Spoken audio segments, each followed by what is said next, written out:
আসসালামু আলাইকুম সবাইকে। হৃদিতা গল্পের 3 নাম্বার পার্ট। তো বেশি কথা না বলে চলুন গল্প শুরু করা যাক। হৃদিতা রেগে বলল, ছি, তোর জন্য একজন নির্দোষ মানুষকে শুধু শুধু শাস্তি পেতে হলো। আমি তোকে কোনোদিনও ভালোবাসবো না, ঘৃণা করি তোকে। দুর্জয় বলল, আমাকে যখন ভালোবাসবেই না তাহলে তোকে সেই ব্যবস্থাই করছি, দাঁড়া। দুর্জয় এই কথা বলে হৃদিতার দিকে কুমন্ত্রণা নিয়ে এগিয়ে যেতে লাগলো। ঠিক তখনই তানিশা বলে উঠলো, দুর্জয় ভালোই ভালোই হৃদিতাকে ছেড়ে দে, নয়তো কিন্তু এই পাথর দিয়ে তোর মাথা ফাটিয়ে ফেলবো। দুর্জয় বলল, কি তুই আমার মাথা ফাটাবি? দাঁড়া, আগে তোকেই দেখে নিচ্ছি। এই বলে গুটি গুটি পায়ে এগিয়ে যেতেই তানিশা অনেকটা ভয় পেয়ে বলে উঠলো, আমার দিকে আরেক পা এগোলে এই পাথরটা তোর মাথায় পড়বে। তানিশা ভয়ে কান্না করার অবস্থা প্রায়। ব্যাস, দুর্জয় তানিশার কোনো কথাই কর্ণপাত না করে তানিশার দিকে যেতেই দুর্জয়ের চোখে সজোরে পাথরটি আঘাত করতেই দুর্জয়ের চোখ ধরে মাটিতে বসে পড়ে। এই সুযোগে হৃদিতা আর তানিশা সেখান থেকে পালিয়ে গিয়ে দ্রুত প্রিন্সিপাল স্যারের কাছে গিয়ে দুর্জয়ের নামে নালিশ করেন। ফলে প্রিন্সিপাল স্যারও দুর্জয়ের নামে আইনগত ব্যবস্থা গ্রহণ করেন। সেদিন হৃদিতা কিংবা তানিশা তাদের দুইজনের একজনেরও শিক্ষা সফরে কোনো আনন্দ উল্লাস করতে পারেনি। তাদের দুইজনেরই ভুল ভেঙেছে। হৃদিতা তো কান্না করে তানিশাকে বলে ফেললো, তানিশা বিশ্বাস কর, আমি সত্যি এসব জানতাম না, জানলে কখনো তোর ভাইয়ের সঙ্গে এমনটা করতাম না। তানিশা বলল, এখন এসব বলে কি হবে? আমিও তো তোর পক্ষ নিয়ে আমার ভাইকে অনেক অপমান করেছি। বোন হয়ে যে কথাগুলোকে ভাইকে বলা যায় না সেগুলোও বলেছি। হৃদিতা অনুরোধের স্বরে তানিশাকে বলল, তানিশা তুই কি পারবি না তোর ভাইকে একটু বুঝাতে? তানিশা বলল, কি বুঝাবো বল? ওই দিন যে কথাগুলো বলেছি এরপর থেকে আমার সঙ্গে কথাই বলে না। আগে তো ওর জ্বালায় বাড়িতে শান্তি মতো বসতেই পারতাম না, কোনো না কোনো বিষয় নিয়ে দুষ্ট মিষ্টি ঝগড়া লেগেই থাকতো। কিন্তু ওই দিন এসব বলার পর আমার সঙ্গে কথা বলবে তো দূরের বিষয়, আমি যেখানে থাকি সেখানের আশেপাশেই থাকে না। এখন তো আমারই খারাপ লাগছে, কোন মুখ নিয়ে তাকে ছড়ি বলে সবকিছু সমাধান করে নিব। হৃদিতা বলল, আচ্ছা আমার সঙ্গে কি তোর ভাইকে গিয়ে একটু দেখা করিয়ে দিতে পারবি? আনিশা বলল, আমার মনে হয় না ও তোর সঙ্গে দেখা করবে। তাছাড়া আমি তো ওকে ছোট থেকেই চিনি, ও যদি একবার কাউকে মন থেকে বের করে দেয় তাহলে তাকে কখনো আপন করে কাছে নেয় না। হৃদিতা তানিশাকে হাত জোর করে বলল, যেভাবেই হোক তুই তোর ভাইকে একটু ম্যানেজ কর, নয়তো অনুতপ্তের আগুনে জ্বলে পুড়ে শেষ হয়ে যাব। হৃদিতার এমন অবস্থা দেখে তানিশা বলে উঠলো, থাক আর কান্না করতে হবে না, আমি তোকেই আমার ভাইয়ের বউ বানিয়ে নিয়ে যাব। কি যাবি না আমার ভাইয়ের বউ হয়ে? হৃদিতা লজ্জায় লাল হয়ে গেল। তারপর বলল, ধুর, কি যে বলিস না, লজ্জা লাগে তো। তানিশা হেসে হেসে বলল, আমার বান্ধবী তো দেখছি লজ্জায় অনেকটা লাল হয়ে গেছে, তাহলে তো তোদের সেটিংটা তাড়াতাড়ি করে দিতে হয়। তানিশা হৃদিতাকে এসব বলল, কেন জানি তারও অনেক খারাপ লাগা কাজ করছে। মিথ্যা একটা চিঠির জন্য আপন ভাইকে এসব চরিত্রহীন বলে গালি দিয়েছে সে। এসব ভাবতে তানিশার নিজেকে ছোট মনে হচ্ছে। অপরদিকে ঢাকায় এসে পৌঁছিলাম দীর্ঘ 6 ঘন্টা জার্নি করার পর। তারপর কোনো কিছু না ভেবে রাকিবের বাসায় ঠিকানা চলে গেলাম। দরজায় কলিং বেল বাজতেই একটা সুন্দরী স্মার্ট মেয়ে দরজা খুলে দিয়ে বলল, কাকে চাই? আমি বললাম, ইয়ে মানে এটা কি রাকিবের বাসা? সুন্দরী মেয়েটা বলল, জি রাকিবেরই বাসা, আপনি কে? আমি বললাম, রাকিব আমার বেস্ট ফ্রেন্ড, গ্রামে আমরা 1 থেকে 10ম শ্রেণী পর্যন্ত একসঙ্গে পড়ালেখা করেছি, যার দরুন বন্ধুত্বের সম্পর্কটা অনেক গভীর। আচ্ছা এখন কি রাকিব বাসায় আছে? সুন্দরী মেয়েটা বলল, ও তার মানে আপনার নাম নিশ্চয়ই রনি, রাইট? আমি বললাম, জি হ্যাঁ, কিন্তু আপনি কেমনে আমার নামটা উপলব্ধি করতে পারলেন সেটা আগে বলুন। মেয়েটা বলল, সবই বলবো, তার আগে ভিতরে আসুন। মেয়েটি বলল, এই শুনছো, বাহিরে এসে দেখো কে এসেছে। রাকিব বলল, কে এসেছে? কিপ এই বলে যেই আমাকে দেখলো বেশ তখনই আনন্দের সহিত বলল, আরে দোস্ত কেমন আছিস? আমি বললাম, ভালো। সেই যে গ্রাম থেকে এসে পড়লি, কই একদিনও তো ফোন দিয়ে খোঁজ খবর নিলি না। রাকিব বলল, সরি দোস্ত, ভুল হয়ে গেছে। এছাড়া আমার এইদিকে অনেক ধকল গিয়েছে। আচ্ছা এসব কথা পরে হবে, আগে ফ্রেশ হয়ে আই। এই নীলা, যাও রনির জন্য ভালো কিছু খাবার রান্নার আয়োজন করো। নীলা বলল, আচ্ছা ঠিক আছে, তোমরা গল্প করো, আমি বরং এর মধ্যে রান্নার কাজটা সেরে নেই। রাকিব বলল, এখন বল ঢাকায় কেন আসছিস? আমি বললাম, ওই একটা চাকরির ইন্টারভিউ দিতে। কিন্তু তার আগে বল, মিলা নামে যাকে এতক্ষণ ডাকলি সে তোর কে হয়? রাকিবের কাছে গ্রামের বিষয়টি গোপন রেখে অন্য টপিকে গেলাম। রাকিব বলল, ও হচ্ছে আমার স্ত্রী নীলা, গত মাসেই পারিবারিকভাবে বিয়েটা হয়েছে। আমি বললাম, বিয়েটা করলি ভালো কথা, তো আমাদের ফোন করেও তো জানাতে পারতি, জানালি না কেন? রাকিব বলল, বিয়ের চাপে সবকিছু কেমন জানি গুলিয়ে ফেলেছিলাম। এসব আলোচনা করতেই রাকিবের স্ত্রী নীলা এসে বলতে লাগলো, এই তোমরা খেতে বসো, খাবার রেডি হয়েছে। ব্যাস, রাকিবের সঙ্গে খেতে বসলাম। রাকিবের স্ত্রীও ভালো মানের রাঁধুনি, সেটা খাবার মুখে দিয়েই বুঝতে পারলাম। খাবার খাওয়ার মাঝেই রাকিবকে উদ্দেশ্য করে বলে উঠলাম, রাকিব ভাবি কিন্তু ভালোই রান্না করতে পারে দেখছি। তাছাড়া আজকালকার যুগের মেয়েরা ভালো মানের রান্না করা তো দূরে থাক, কিচেনের কাছেই যায় না। সেদিক থেকে নীলা ভাবি স্মার্ট হলেও রান্না বান্না কিন্তু ভালোই শিখেছে।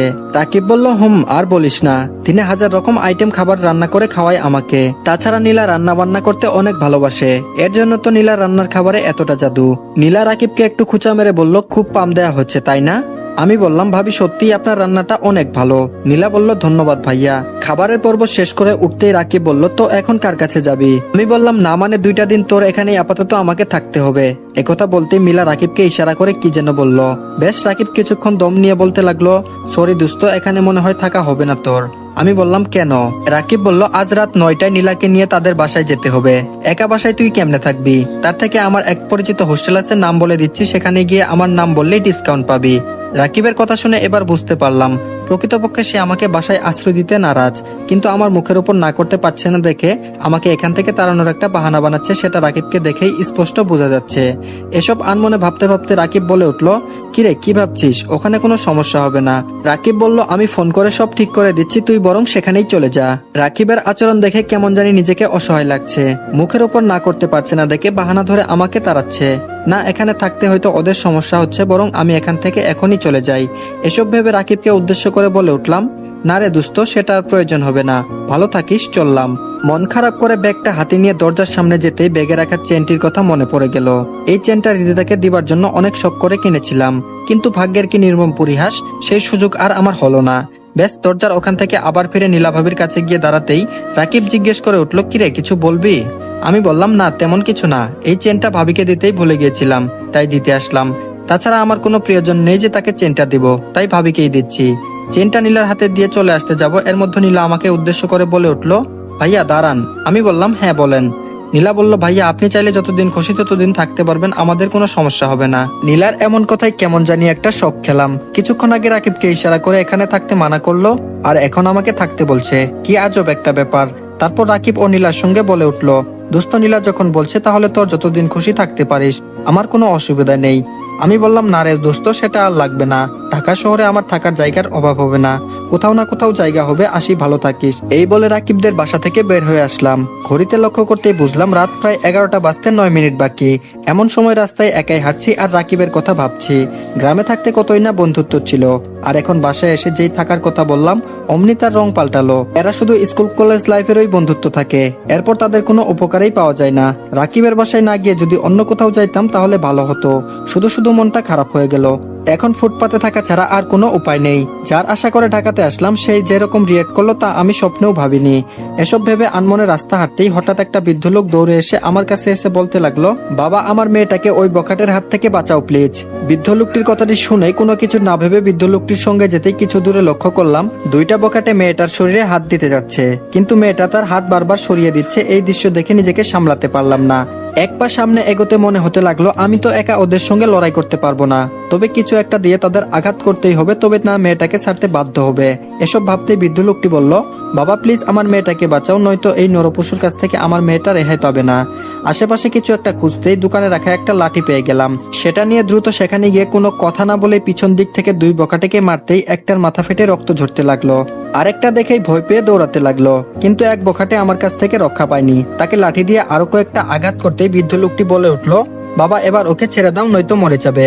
আমি বললাম না আঙ্কেল, ওকে পুলিশের হাতে তুলে দিব, এদের ছাড় দিলে রাস্তাঘাটে আরো বখাটেগিরি করবে। বখাটেটি আমার পা জড়িয়ে ধরে বলল, ভাই প্লিজ আমাকে আর মাইরেন না, আমি আর জীবনে কোনো মেয়ের দিকে তাকাবো না, তারপরও আমাকে পুলিশের হাতে তুলে দিবেন না প্লিজ। মেয়েটি কান্না করে করে বলল, না ভাইয়া ওকে ছাড় দিবেন না, আজ আপনি আমাকে না বাঁচাতে আসলে কাল সমাজে আমি মুখ দেখাতে পারতাম না, সুইসাইড করতে হতো আমাকে। আমি বললাম, কি বললো শুনলি তো, এখন তোকে কোনো ছাড় দেওয়া চলবে না, তোকে পুলিশের কাছেই রাখতে হবে। বেশ, আমার কথা শুনে বৃদ্ধ লোকটিও বলল, বাবা একটু অপেক্ষা করো, পুলিশকে ফোন করে জানিয়ে দিয়েছি, তারা আসতেছে। কিছুক্ষণের মধ্যেই পুলিশ এসে সেই বখাটেকে ধরে নিয়ে গেল। তারপর আঙ্কেলকে নিয়ে একটা প্রাইভেট কারে এসে নিয়ে গেল। গাড়ি দেখে বুঝতে পারলাম আঙ্কেলটি অনেক বড় লোক। আঙ্কেল যদিও আমাকে জিজ্ঞেস করছিল যদি সমস্যা হয় আমাকে জানিও, এই হলো আমার ভিজিটিং কার্ড। প্রতি উত্তরে বলেছিলাম অবশ্যই আপনাকে জানাবো। বেশ, রাতটা ফুটপাতে নির্ঘুম কাটিয়ে দিতে হচ্ছে। এখন কাকা কাকিমা ছাড়া যে বাস্তবতা কত কঠিন তা এখন হারে হারে টের পাচ্ছি। গ্রামে যে ফিরে যাব সেটাও সম্ভব না। আল্লাহর উপর বিশ্বাস রেখে দীর্ঘ একটি নিঃশ্বাস ফেলে ভাবতে লাগলাম সকালে একটা না একটা ব্যবস্থা হয়েই যাবে। অপরদিকে তানিশা বলল, মা আজ বাদরটাকে দেখছি না যে, কই সে? তানিশা একথা বলতেই তানিশার মা কান্না করে বলল, মারে আমার মনে হয় রনি আমাদের ছেড়ে অন্য কোনো শহরে চলে গিয়েছে। তানিশা বলল, কি বলছো, চলে গেছে মানে? কোথায় গিয়েছে? আমরা ছাড়া ওর কে বা আছে? তানিশার চোখের কোনো ইতিমধ্যে পানি জমে গিয়েছে।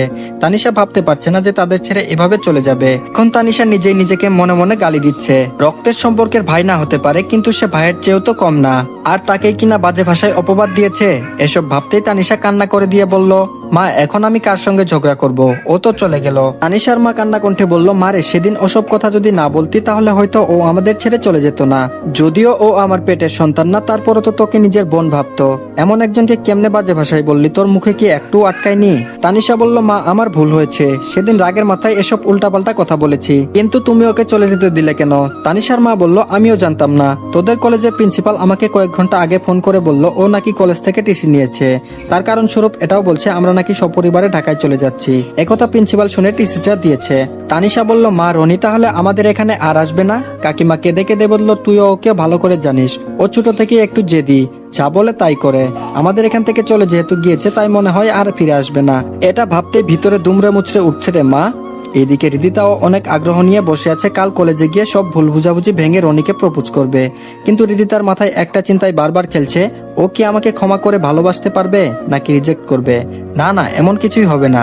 যে ছেলে আমার পিছনে 2 বছর পরে থাকতে পারে তাকে আমি যদি আগ বাড়িয়ে প্রপোজাল দিই, সে তো আমাকে ফিরিয়ে দিতে পারবে না। হৃদিতা আনমনে ভেবে কিছুটা আনন্দিত হয়ে উঠল। বেশ, এর মধ্যে তানিশার কলে হৃদিতার ফোন বেজে উঠল। হৃদিতা ফোনটা রিসিভ করে বলে উঠল, তোর ভাইকে কি ম্যানেজ করেছিস? তানিশা বলল, কিছুই ম্যানেজ করতে পারিনি রে, তার আগেই সব শেষ হয়ে গেল। এই বলে তানিশা কান্না করে উঠল। তানিশার কান্না শুনে হৃদিতা কিছুটা ভয় পেয়ে বলে উঠল, তানিশা বাসায় কিছু হয়েছে, কান্না করছিস কেন? তানিশা বলল, রনি আমাদের বাসা ছেড়ে চলে গিয়েছে, আর কোথাও কার কাছে চলে গেছে কিছুই বলে যায়নি। কলেজ থেকে ও টিসি নিয়ে ফেলেছে। এখন নিজেকে খুব অপরাধী মনে হচ্ছে রে। সেদিন যদি ওসব বাজে কথা না বলতাম তাহলে হয়তো আমাদের ছেড়ে চলে যাইতো না। সরি রে, তোদের দুইজনকে আর মিলিয়ে দিতে পারলাম না।